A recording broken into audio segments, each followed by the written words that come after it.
Good morning. Thank you very much again for having me here today. It's always a pleasure to come before you. You were the first group of folks that I spoke to when I became the Ombudsman back in 2005. I'm Jennifer Flood, the Ombudsman for Injured Workers. I've been at DCBS for 35 years, but thoroughly enjoy being in the Ombudsman's office and helping injured workers and all you folks every day. The Ombudsman's Office is part of the Department of Consumer and Business Services, and although I do work closely with the Workers' Compensation Division in John Schiltz, I'm actually independent of them, and the director appoints me with the governor's concurrence, so I really appreciate being in that role and being there to provide you guys assistance. Our office, we advocate for injured workers, making sure that they do understand their rights and their responsibilities within the state of Oregon. There's times where things may fall outside of our jurisdiction, and we pride ourselves in being able to look to those other jurisdictions and see what we can do for the Oregonians that are actually hurt here in Oregon and needing assistance with other states as well. Had a recent one just this last week that I worked with Matt on. We're receiving approximately 700 inquiries a month now from injured workers. That's down significantly from a few years ago when we were getting over 1,000 inquiries a month. I'm sure a lot of that has to do with the economy. I like to believe that it's people are being a little bit more safer and are understanding our system a little bit more. But bottom line is we are there to answer their questions and whatever does come in. A little bit of statistics, a little boring, but sorry. In 2012, there was over 18,000 accepted disabling claims in Oregon. And that was with an employment rate at that point of 1.6 million. The denial rate, interestingly enough, has actually been on a steady decline. And last year it was the lowest denial rate overall at 13.7%. So more claims are being accepted, fewer claims are being filed, but a higher percentage of them are actually being accepted. Something when I'm thinking about your guys' trades with the hard labor that you do year after year, there's a number of occupational disease claims that actually get filed. And when we take that denial rate and separate it off, because the 13.7 is for all types of injuries, but when you set aside the occupational disease claims, those claims, the denial rate is actually a little over 30%, okay? So occupational disease, it's something that sneaks up on people. It's over time, but those claims are very difficult to get through the system. And if you have any folks that are struggling with that, contacting our office, finding out what your options are, and going forward on them is probably a good idea. The questions that come into us, they're still pretty much the same. General claim processing questions. When am I going to receive my time loss? Timely acceptance and denial of my claim. But we are still struggling a lot with medical services. Who will provide services? Who can direct us to services? And receiving timely medical treatment. One of the things with folks that have health insurance and with the new reforms that are all coming up, there's a lot of ups and downs and trying to meld the two systems together. A lot of times it takes a lot of individual work with a health insurance company along with the workers' compensation system, because you might have a person who doesn't have an accepted claim yet. They're sitting out there waiting for surgery. They have private health on one end, but because the system is taking the length of time that it's taking, they may end up losing their health insurance, and then if their claim gets denied, they don't have coverage. So we really try to push quick treatment, covered treatment, and medical providers willing to go along with the game with that. Sorry to call it the game, but that's kind of what it is.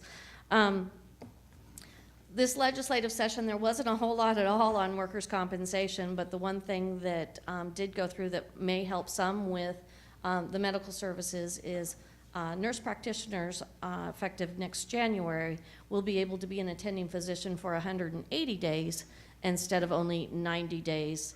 Under the current system, they can treat for 90 days as an attending, but can only authorize time loss for 30 days, which causes a problem for workers. And the new piece of legislation will make it 180 treatment and time loss authorization. So I believe that that's a step in the right direction for injured workers being able to get treatment and compensation when they're off from work. No. Yeah, will be coming up on MLAC, and yeah. So, yeah, I believe that was just the nurse practitioners. That I'm 99% certain of that. But with that, some of the other issues that are coming up more frequently is being able to return to work, the modification of the work site. With your guys' industry, a lot of times that's really difficult to find modification within the work restrictions. If you have folks that are struggling with that, again, don't hesitate to contact our office, and we will do what we can to help educate people, because I truly do believe that most of the obstacles is just being educated regarding what your rights and responsibilities are. Along with that, it's important to understand the employer has rights and responsibilities as well, and we want people out there working safely within their restrictions, which is sometimes the difficult thing, because we think, well, we can do that, we're fine, but then you get out there and it's not quite so fine. Along the lines of the unfortunate fatalities, I'm happy to let you know that Oregon is getting on board with Kids Chance. It's a national organization.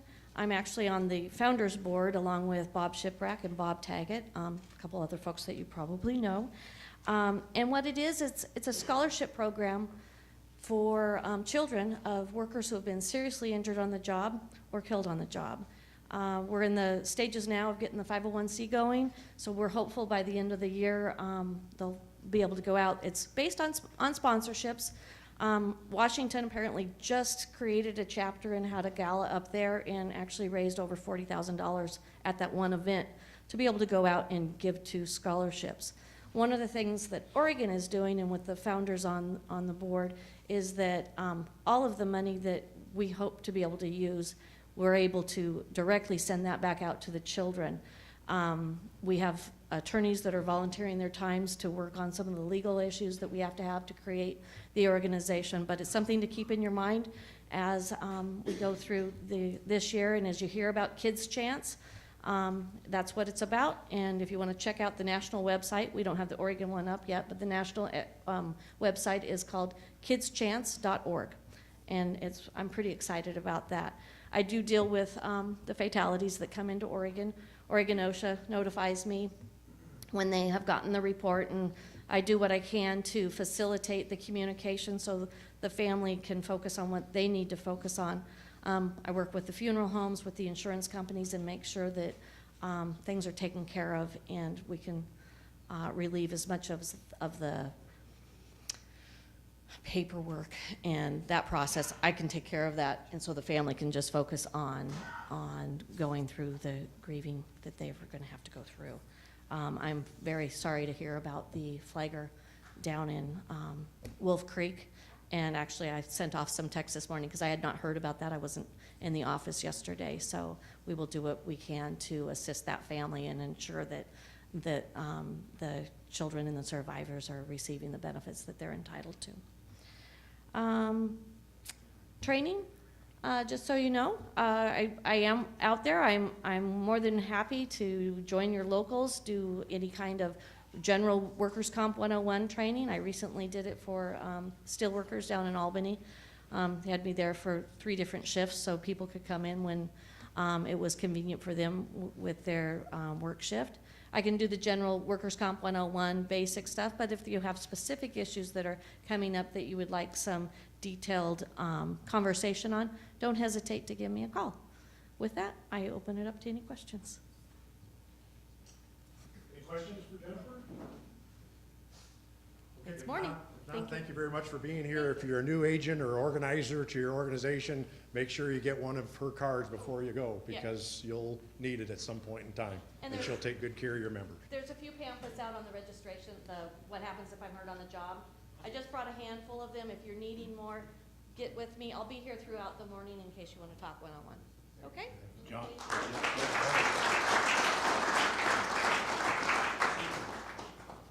Hey Jennifer, Matt Matt Eliezer with the Bricklayers. I don't have a question, I just have a comment. I just want to thank you for all the work that you do for our members. Anytime, if any of you guys need anything from Jennifer, she's great. She'll follow up with emails, phone calls. Just thank you for all your work and effort that you do for our members. Thank you.